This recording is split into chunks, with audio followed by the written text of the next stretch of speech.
Alright guys, Willem here back with a new video, and in this video I'm finally getting around to doing a topic that I've been wanting to do for a while. I've been wanting to do more Edgic related videos, where if you don't know what that is the usage of analyzing the edit in order to determine future events in the season. And here in this video I'll be talking about the history of Edgic frontrunners, going through every season since the formation of Edgic and talk about who is looked at as the most likely to win on every single season. Which for this video I did do a decent amount of research. Now, Edgic was initially formed on the forum Survivor Sucks, starting in the middle of Season 4, and a lot of the information for this video does come from Edgic charts from the unspoiled Edgic community from Survivor Sucks, though for later seasons I did also do some research into the Edgic Reddit as well. And let's just jump right into it. So again, Edgic didn't start until Season 4, however I feel like we'll just talk briefly about the first 3 seasons where Edgic was involved, where Season 1 is a weird season obviously, where there isn't really true Edgic, because obviously Edgic is the usage of previous editing trends and using those in order to determine who will win the current season. And with Season 1, there obviously are no trends, so you can't really see how those things are going. However, I do think from watching Season 1, there's obviously a decent amount of foreshadowing to a Richard win, though obviously there's also a lot of negativity towards him as well, to where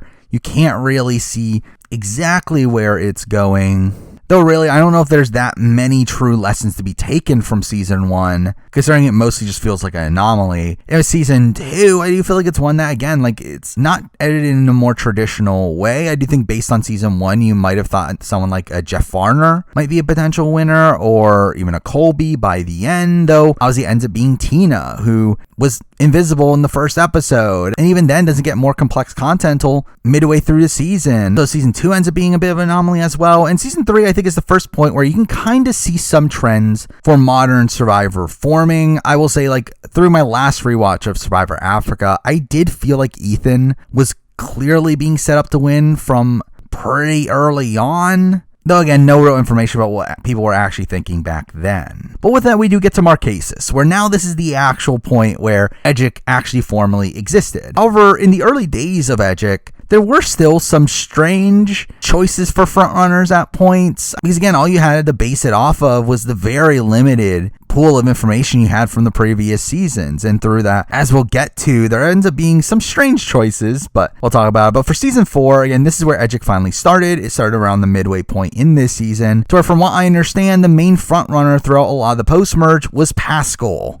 I guess. Which, I mean, I can get. I mean, I do think Pascal is someone that gets probably the most consistent edit of the season. I think when you're looking at someone like a Kathy, who obviously now kind of gets this more traditional journey edit, I think even then when you're looking at early on, she gets a lot of negativity to where it kind of stirs her away from winner contention, and both Fesepia and Aaliyah never felt like they had edits to really facilitate an eventual win. So I can definitely see how Pascal was the person that they looked at as the front runner back then. For Thailand, I think this one goes pretty by the numbers for me. Exactly what I thought through my Thailand rewatch, which is that I did think Helen seemed to be the front runner for a lot of it, and I believe for the Edgic community, it was Helen pretty much the entire time, with Brian being in second, which I think is about right when you rewatch the season. I think it's not until like the tail end where you start to recognize that Brian is going to end up outplaying Helen, though I do think for a lot of the season, I do think it feels about right that Helen was looked at as the front runner for it. Now for the Amazon, I think this is where it gets a bit weird to me, where from what I understand, Jenna was pegged as the winner for this season from episode 4 on. And this is kind of a weird choice for me. Again, I just rewatched the Amazon and did try to do an Edgic analysis along the way, and for me, I actually had like the opposite interpretation of Jenna's edit,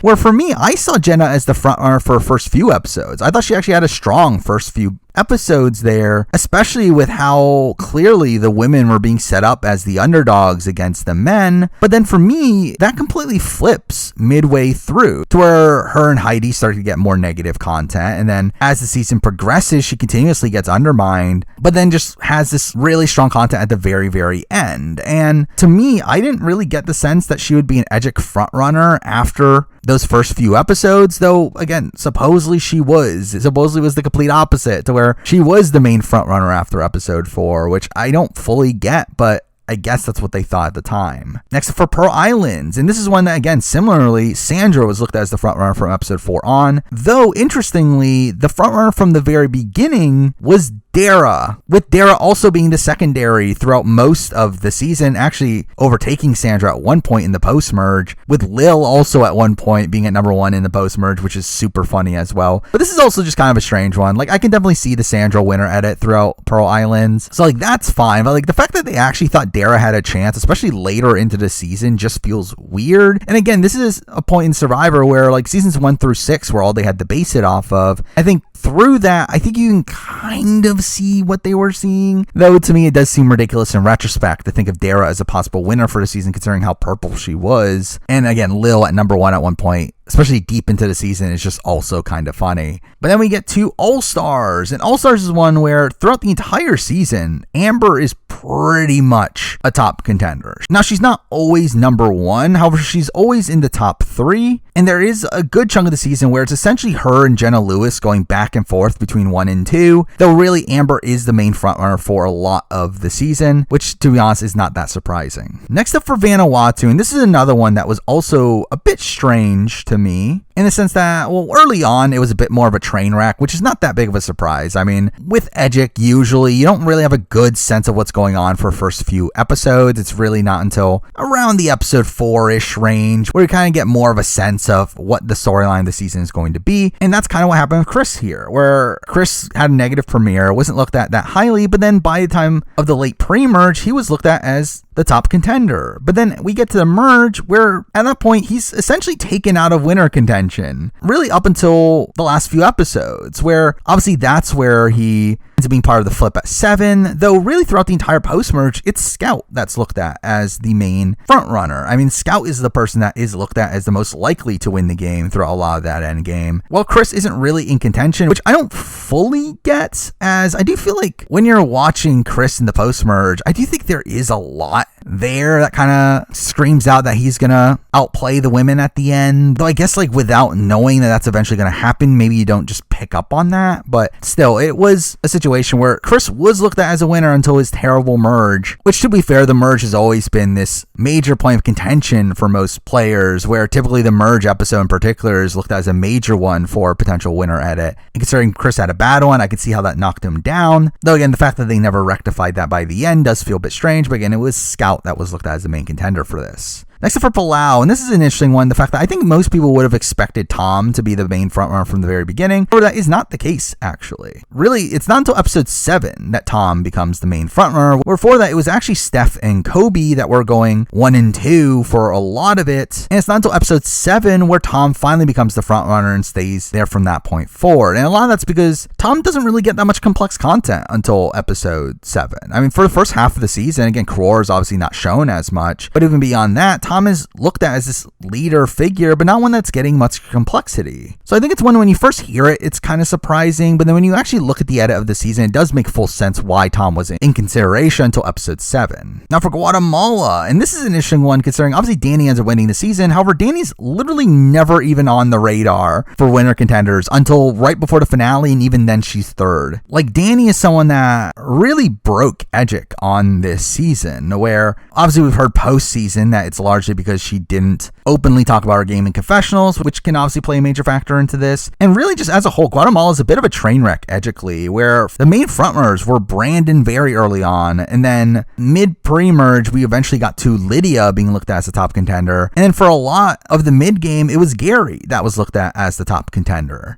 And then after Gary's eventual boot, it then goes to Rafe. Again, all of which not winning the game. So it is a bit of a train wreck on that season, one that goes a bit all over the place. Though again, it seems like that's just because they didn't really have the footage that they needed to fully tell the Danny story, where again, she's simply just not even looked at as someone in contention for all of it. Next up for Panama, this is one that I did find very interesting, the fact that Aris is the top contender from episode 4 on. And I don't fully remember why. Like, I mean, I've not watched Panama all the way through in a while. However, I don't remember Aris being looked at as that top of a contender when rewatching Panama. Like, I can kind of get it as, yeah, we are seeing a lot of his perspective, but also he does get a decent amount of negativity, particularly around his choice with Melinda. However, edgically, he was looked at as a top contender by the time of episode 2, and he's like far and away the most likely to win by episode 4. So Aris was the frontrunner for the entire season, though it's one that always felt a bit strange to me, as again, I haven't done a full Edgic rewatch of the season, but he never screamed out to me as someone that was this far and away favorite, but I guess he was. Next up for Cook Islands, and this one's a bit interesting in the fact that Yul is number 1 after the premiere, which makes full sense, but then he actually drops off for a bit afterwards, to where Penner and Ozzy kind of go back and forth for the number 1 spot for a lot of the pre-merge, and it's not until the mutiny where Yul finally ends up being number 1 again, where he stays for the rest of the season. But it is interesting that, again, like, Yul really bookends the frontrunner position here, being number 1 in the premiere and number 1 really for the back half of the season, but it is that middle stretch there where he kind of falls off, and really throughout all of it, Ozzy is still right behind Yul the entire time. It's not even like it's a far and away Yul win by the end, where I do think it must have been really riveting to watch at the time to fully see which one was going to win out there. Next up, moving on to Fiji, and this one's kind of boring, as Earl was number 1 the entire season except for episode 6, where Yao was number 1 and he was 2, but it was essentially Earl the entire time.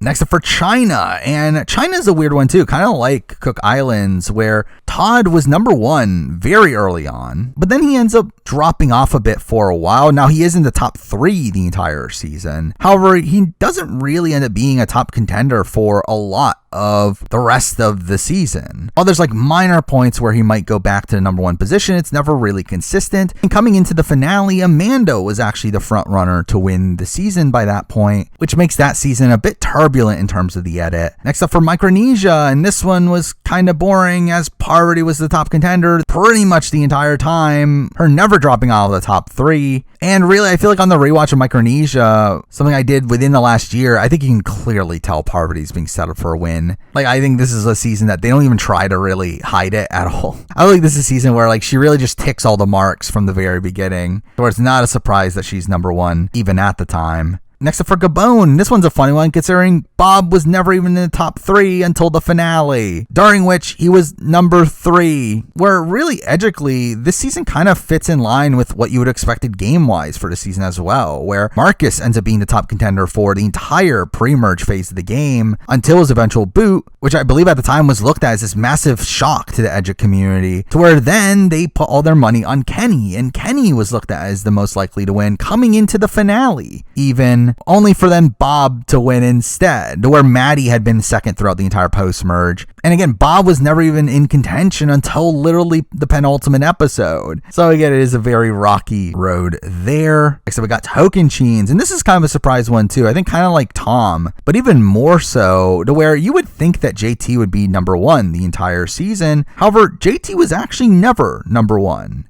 in the Edgic community. Actually, Steven was number 1 pretty much the entire season, with JT being number 2 throughout the post-merge, but even before that was not really even in contention. It was Sierra that was looked at as the other contender alongside Steven for a lot of the pre-merge, which I think makes full sense when you rewatch the season. I mean, we do see a lot of the strategic aspects of the game through Steven's eyes, so I can definitely see how they saw Steven as a likely winner over JT, with JT, I'm assuming, being looked at as someone that was going to be cut at the very end at the time. Next up for Samoa, and this is a weird one too, as obviously Russell dominates the screen time here. However, Russell is someone that, despite that, was never looked at as the most likely to win. It wasn't until the penultimate episode where he finally ends up being number 1, but really throughout the entire season, outside the premiere, Mick was number 1. And again, I did do a rewatch of Samoa not too long ago, and to be honest, you can kind of see it, especially throughout the pre-merge, that Mick is getting like decent content, which is like very strange, especially in comparison to Natalie White, who isn't and is barely there.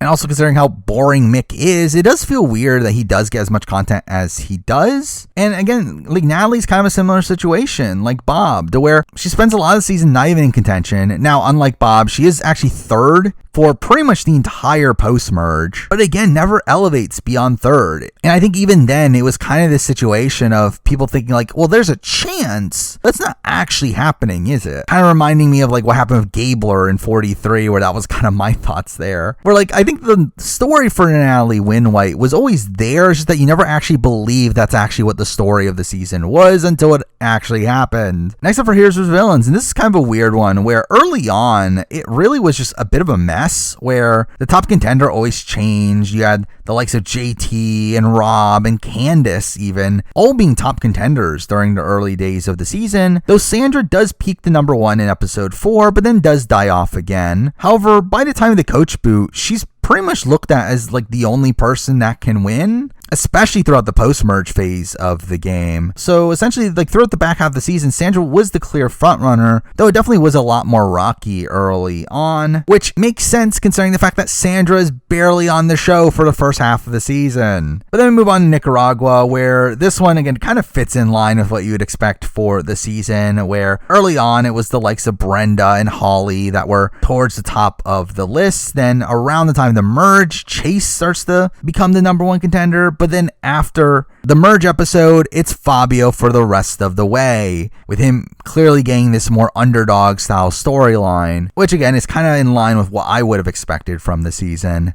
Next up for Redemption Island, this one's kind of a weird one, as again, it's another situation like Tom, where like you would expect Rob to be at number 1 the entire time. However, he's simply not. I think it's a situation where like many people just didn't believe this would actually be a winning trajectory for Rob, where early on for the first few episodes, it was actually Mike Chisel who was the top contender alongside Natalie Tenorelli. And then eventually after episode 5, Andrea starts to become the top contender. And it's not until episode 9, the episode after the Matt Blindside, already after the merge, that Rob finally becomes the number 1 contender. And by then he becomes pretty much the sole contender by the end. But it is interesting how this is a situation where, again, it just felt like people didn't want to believe that Rob was going to win. Where for me, it's like I can kind of get it until the second Matt boot. I think at the time of the merge, I think I would have been like full on, like, yeah, Rob's obviously going to win at this point. But it feels like people were still hesitant to believe it even then. Next up for South Pacific, and this is kind of what you would expect, where Coach was the top contender early on, though does drop off after episode 3 to where Jim and Dawn kind of go back and forth as the top contender until the merge, to where Coach is then the top contender for the rest of the way, with Sophie being second the entire way as well. Again, kind of what you would expect, where it did feel like Coach was primed for a win, but if it wasn't Coach, then probably Sophie. So again, not unexpected there. And speaking of not unexpected, we have One World, where Kim was literally number 1 the entire season with no true adversity, which feels about right. With her and Earl essentially being the only 2 times in Survivor history where it was pretty much unanimously looked at as they were the top contenders the entire time, where even Earl had that one drop off in episode 6. Kim never even had that, which is just super funny to me. Next up for Philippines, and this is one where like during the premiere, RC was looked at as the top contender, not super surprising, but then after that, it really ends up being the Denise Malcolm show, where they're really at the top the rest of the way. Denise initially throughout a lot of the pre-merge, but then at the merge, Malcolm ends up being the front runner, and then right before the finale, Denise ends up being number 1 once again. Again, kind of what you would expect, where Denise did get a lot of great content on the original Matt Singh tribe, only for Malcolm to then take the forefront of the alliance at the merge, and then Denise obviously gets propped up once again once Malcolm's downfall becomes more imminent. Again, what I would have expected. Next up for Karamoan, and I mean, what do you think? It's obviously Cochran for most of it, though episode 1, Cochran wasn't super high in contention. I mean, Dawn was number 1 for that episode. Episode 3 was Laura, but it was Cochran the rest of the way, so kind of what you would expect. Next up for Blood versus Water, and this one's an interesting one here, as again, I think this is another one where people would think it would be Tyson from pretty early on. However, he doesn't really get pegged as the winner until the merge, where before that Vetus was looked at as the top contender after episode 1, and really throughout the entire pre-merge, it was Monica that was looked at as the top contender. And it wasn't until the merge where Tyson finally starts to get this big turnaround, but again, Tyson's a person that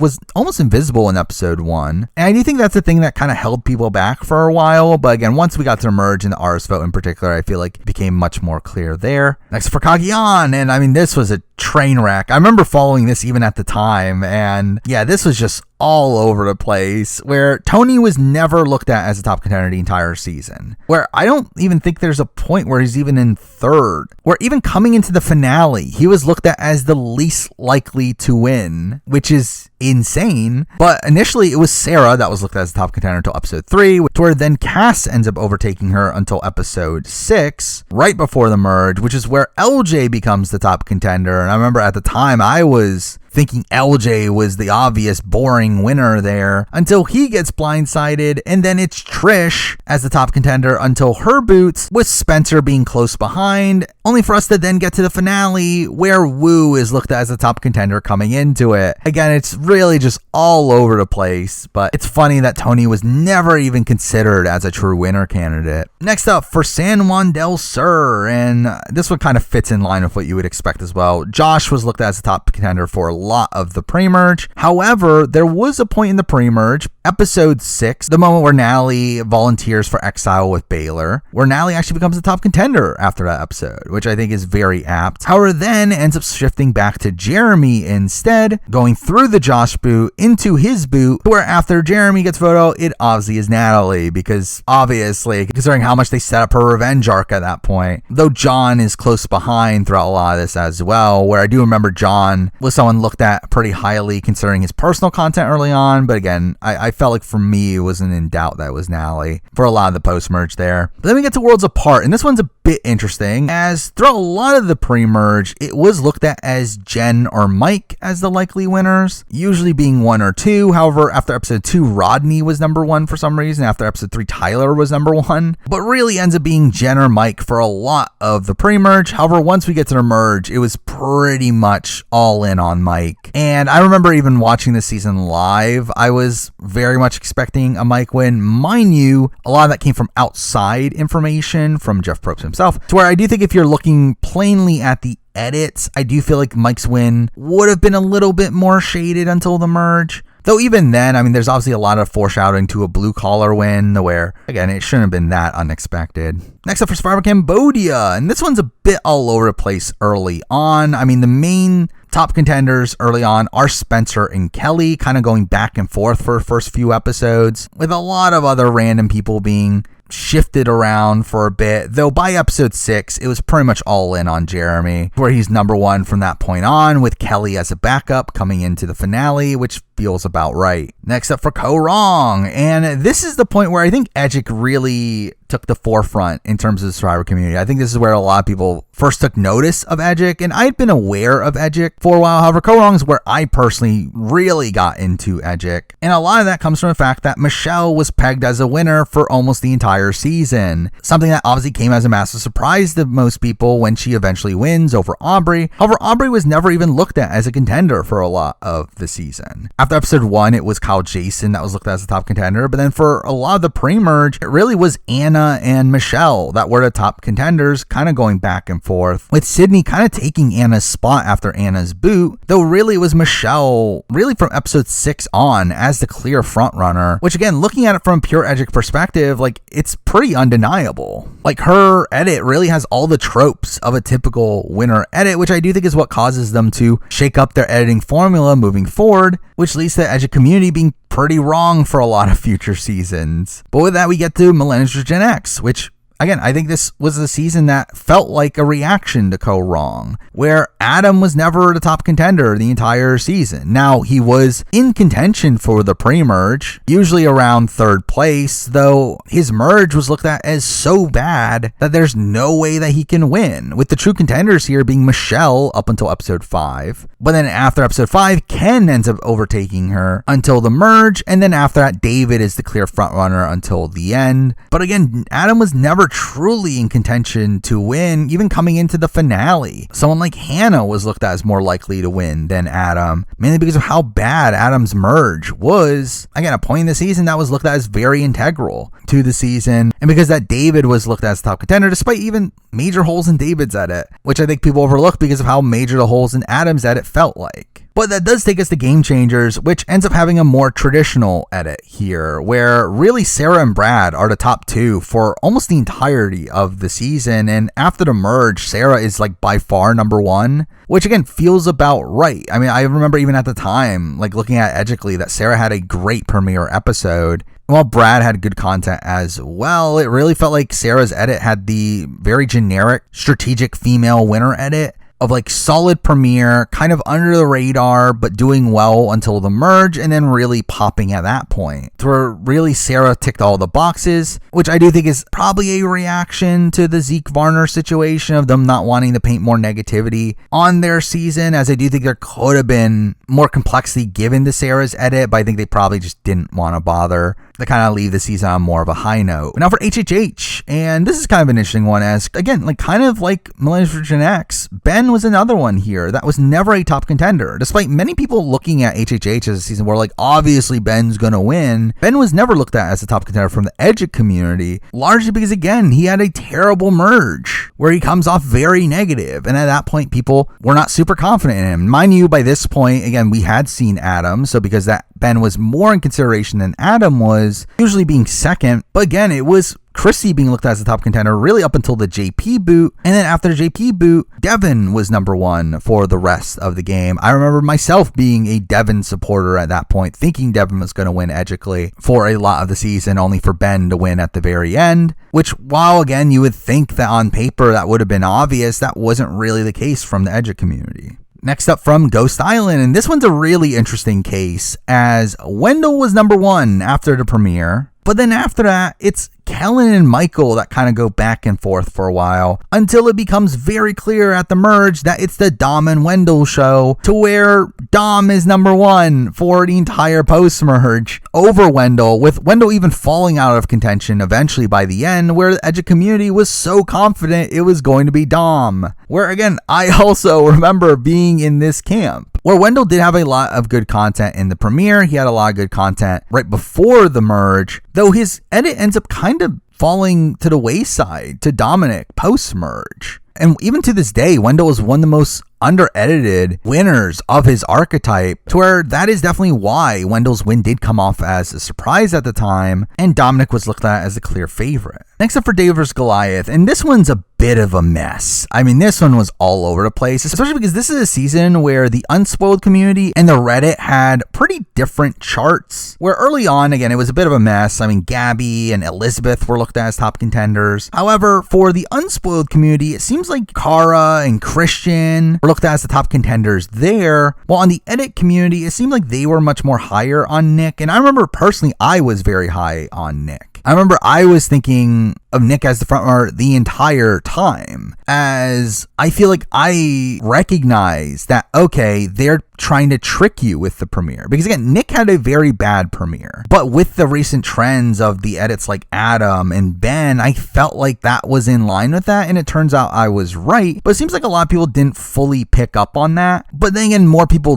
did by the end of the season, where Nick was looked at as a frontrunner coming into the end game. And again, there were points earlier on where he was towards the top, but it wasn't like this for sure thing like I personally thought it was. With again, Kara being a top contender for a lot of the middle game, which again is something that I never personally saw as a reality. But now for Edge of Extinction, obviously this is a complete train wreck. I mean, no one thought Chris was going to win, obviously. Early on, actually, for first two episodes, Eric was the top contender. And really, after Eric drops off, it's just all over the place, where Rick Devins was number one for an episode before his first boot, where then after that, Lauren was a pretty consensus top contender for a lot of the season, though there were points where like Julie would become number one, David was number one for an episode. I believe the Unspoiled community was very high on Kelly Wentworth for a lot of the season. Rick obviously has this massive spike at the very, very end, though again, they were all wrong. And to be honest, I don't fully even remember what I was thinking at the time. time, as this was really just a complete mess of a season to where there was never any true consistency in how people were being portrayed. And I remember by the end I was on the Rick Devens bandwagon, but I feel like that still wasn't until the very end of the season to where I remember I was never on the Lauren bandwagon, but still, this is a season that did leave me pretty perplexed with where the season was going. Next up for IOI, and this is one that is more boring. Now, from the Reddit community, Tommy was a top contender pretty much the entire time, with Missy and Kelly also being pretty high at points, with Kelly being the top contender coming into the merge, but then it was Tommy the rest of the way. I do believe for the Unspoiled community, Kelly was more of a top contender for the pre-merge, and it was until the back half that Tommy becomes top contender there. I remember for me personally, I also didn't see Tommy as the winner until around the merge, mainly because it felt too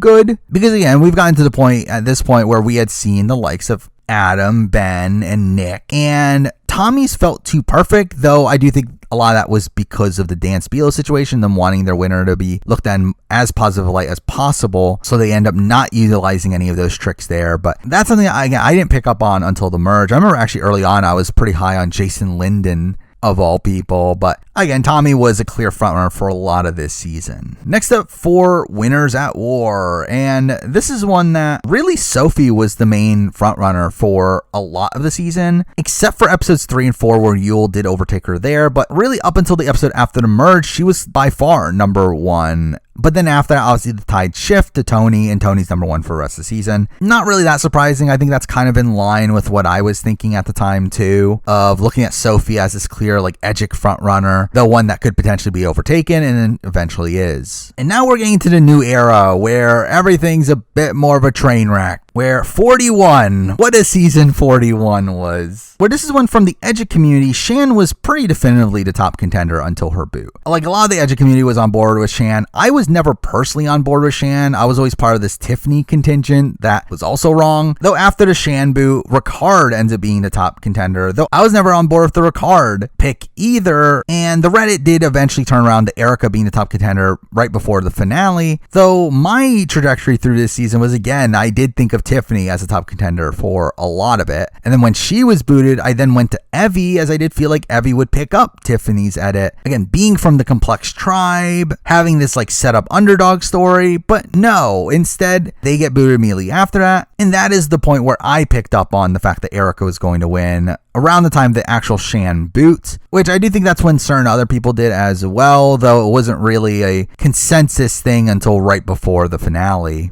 Next up for Survivor 42, and this one was a bit more standard. Marianne was never the top contender until coming into the finale, but it was a situation where I think she was always thought of as someone that could win, but the top two contenders for most of the season were Mike and Omer, who went back and forth, left and right. I mean, Mike was number one after episode 1, Omer was number one after episodes 2, 3, and 4, Mike then was number one for 5, 6, and 7, and then Omer was number one for 8, 9, and 10, where then after Marianne takes out Omer, Marianne is the top contender from that point forward. Again, kind of in line with what you would kind of expect. I remember I was on board with the Mike win for a lot of the pre-merge. I never really was on board with the Omer win, as again, it felt a bit too obvious in my eyes. But I did drop off on Mike midway through, and by the end game, I did kind of pick up on the Marianne edit. So again, it kind of fits in line with what I was thinking. And now we get to 43, and this was something where this is a weird season where the Unspoiled community and the Reddit community were very different, where the Unspoiled community was more in line with what I was thinking through this season, where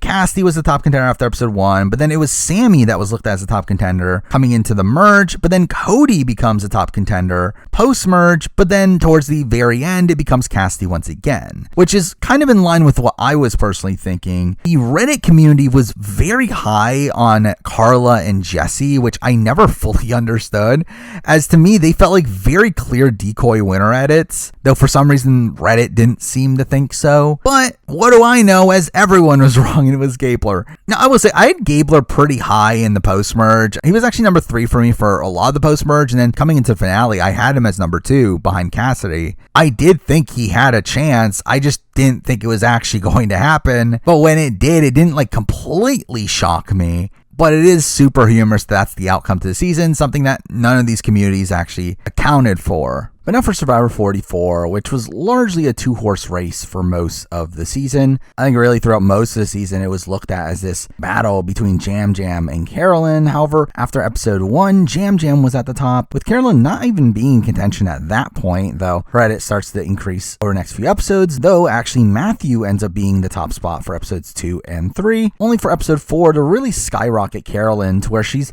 looked at as the Edgic frontrunner for really the rest of the season. Now, from my point of view, I mostly followed that sentiment during the pre-merge, though I personally had Jam Jam above Matthew for episodes 2 and 3, though I myself was high on Carolyn coming into the merge, though after the merge, I did fully go all in on Jam Jam, though again, really throughout the rest of the post-merge, it was a battle between the two, with them two being the pretty clear frontrunners to win, where it didn't really feel like anyone else truly had a shot. Though with that, that is every season of Survivor, talking about the Edgic frontrunners for every season. And moving forward, again, I would like to do more Edgic videos like this. For other topics, I already have a plan to do a video on the runner-up edit. I feel like there's other interesting topics to cover, like how specific episodes are edited or how other types of specific boots are edited. So again, maybe stay tuned for those type of videos down the road. But for now, that is the video. Thank you for watching.